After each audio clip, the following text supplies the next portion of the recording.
So you want to know the top reasons not to live in Pennsylvania? Stick with me till the end of this video and we will go over all of those different reasons and so much more. And for the sole purpose of me exposing my home state on this video, please give this video a thumbs up and consider subscribing, and let's get right into it. Starting out with the only somewhat sarcastic one on our list, if you like to pay income tax, don't move to Pennsylvania. Pennsylvania is one of 10 states throughout the entire country that is a flat rate income tax. A flat rate income tax means that whether you make $10,000 or millions of dollars a year, everybody throughout the entire state gets taxed at the same 3.07%, compared to other states that the more that you make, the more higher of an income tax bracket that you get put in, which means the more taxes for those that earn more. Although the low 3.07% flat income tax is highly desirable, the local municipalities typically charge about 1 to 2% on top of that, more so the 1%. Not many charge 2% and above, except if you're going to live in a major city. For example, Philadelphia's 3.84% income tax rate, or 3.4% in Scranton, Pennsylvania. The second reason is the winter and having absolutely nothing to do during the winter except for skiing, snowboarding, snowmobiling, ice skating, sledding, etc. In all seriousness though, I'm not a fan of the winter whatsoever, but because of all of those different winter activities, it really doesn't make winter that bad. But if you aren't interested in any of those winter activities, winters in PA can be a little rough. Pennsylvania averages 38 inches of snowfall each and every year, with an average winter temperature of 30 degrees. Some winters will have what feels like non-stop snowstorms week after week, and then other winters we might get a little lucky and only have 1 or 2 big snowstorms, but have a mild winter other than that. The next reason are the liquor laws in Pennsylvania. Yes, you heard that right. Pennsylvania has some of the weirdest liquor laws throughout the entire country, because in Pennsylvania we have one store that you can buy liquor from that we refer to as the state store. It's called the state store because the state of Pennsylvania technically is in charge of all of those stores. You can't buy liquor anywhere else in the entire state of PA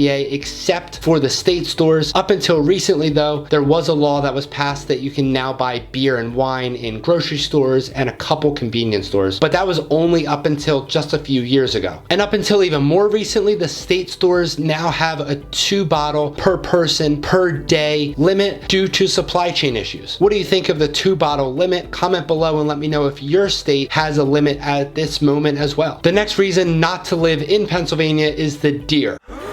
Pennsylvania is the third most likely place throughout the entire country to get in a car accident because of a deer. It's so bad that State Farm did a study and found that PA drivers have a 1 in 52 chance of hitting a deer while driving. If you're driving and see a deer, don't assume that they're just going to run the opposite way, because most likely they'll just run right into oncoming traffic. They're just not smart animals at all. Speaking of roads, Pennsylvania has the worst roads, so much so that we've actually made it on the top 10 list for the worst roads throughout the entire country for potholes. We have such bad roads here because in the winter when it randomly gets sunny and it starts to melt all the snow gets into the little cracks in the roads, but at nighttime when the temperature goes back down and that water freezes, that expands and creates a pothole. The road crews are slow to fix the potholes, so by the time summer ends and the roads are nice and smooth, boom, we're back to winter and we're right back where we started. I used to have a car that had really thin tires. I don't know why it was like that. It's just how it came. But because they were so thin, I would blow out so many different tires. So if you're going to move to Pennsylvania, make sure you buy the tire and wheel protection if you get a new car. This next one is very important, so make sure to stick with me till the end. Next is the old homes. The average age of a home throughout the entire country is 41 years old, compared to Pennsylvania,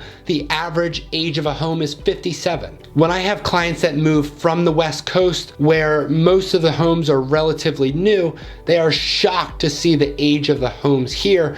But keep in mind that homes in PA are built to last because of all the different weather that we get. When we are house hunting in PA, I will remind you that it's not about the age of the home, it's about how well the home was built and how well the previous owners have taken care of the home. One extra thing that you need to know is that homes in PA that were built prior to 1978 need to disclose if the owners are aware of any lead paint in the house, which is very rare. I've never seen any home that has actually said that they have lead paint. I'm not a home inspector, so make sure to do your own research when it comes to lead paint, or if I'm the agent that is helping you find a home in Pennsylvania, that's something that we will go over together anyway. Another reason not to live in Pennsylvania is one specific food, and obviously this one is just my opinion. Pennsylvanians are pretty famous for what is called scrapple. Trust me, do not Google it. If you end up moving to Pennsylvania, or if you're just going to come here and visit and you're brave enough to try scrapple, don't Google it before you try it. Thank you so much for watching. My name is Corey Benhart. If you're thinking about moving to Pennsylvania, I would love to be your real estate resource of choice. Please don't forget to like, comment, and subscribe. I would love to hear from you. And until then, I will see you on these videos.